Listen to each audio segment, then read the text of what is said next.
شروع اللہ کے نام سے جو سب پر مہربان ہے، بہت مہربان ہے۔ الف لام میم صاد۔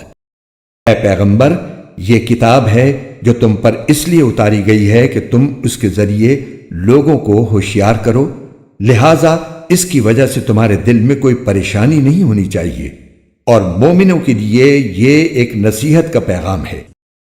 لوگوں، جو کتاب تم پر تمہارے پروردگار کی طرف سے اتاری گئی ہے اس کے پیچھے چلو، اور اپنے پروردگار کو چھوڑ کر دوسرے من گھڑت سرپرستوں کے پیچھے نہ چلو، مگر تم لوگ نصیحت کم ہی مانتے ہو۔ کتنی ہی بستیاں ہیں جن کو ہم نے ہلاک کیا، چنانچہ ان کے پاس ہمارا عذاب راتوں رات آ گیا، یا ایسے وقت آیا جب وہ دوپہر کو آرام کر رہے تھے۔ پھر جب ان پر ہمارا عذاب آ پہنچا تو ان کے پاس کہنے کو اور تو کچھ تھا نہیں، بس بول اٹھے کہ واقعی ہم ہی ظالم تھے۔ ہم ان لوگوں سے ضرور باز پرس کریں گے جن کے پاس پیغمبر بھیجے گئے تھے، اور ہم خود پیغمبروں سے بھی پوچھیں گے کہ انہوں نے کیا پیغام پہنچایا اور انہیں کیا جواب ملا۔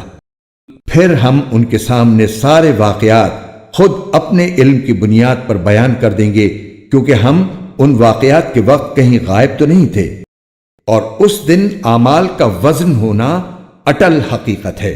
چنانچہ جن کی ترازو کے پلے بھاری ہوں گے وہی فلاح پانے والے ہوں گے، اور جن کی ترازو کے پلے ہلکے ہوں گے وہی لوگ ہیں جنہوں نے ہماری آیتوں کے ساتھ زیادتیاں کر کر کے خود اپنی جانوں کو گھاٹے میں ڈالا ہے۔ اور کھلی بات ہے کہ ہم نے تمہیں زمین میں رہنے کی جگہ دی اور اس میں تمہارے لیے روزی کے اسباب پیدا کیے، پھر بھی تم لوگ شکر کم ہی ادا کرتے ہو۔ قرآن کے خوبصورت اور ایمان افروز اردو اور ہندی ترجمہ و تفسیر کے ویڈیوز کو دیکھنے کے لیے ہمارے چینل بیوٹیفل قرآن AB کو لائک، سبسکرائب اور شیئر کیجیے۔ شکریہ۔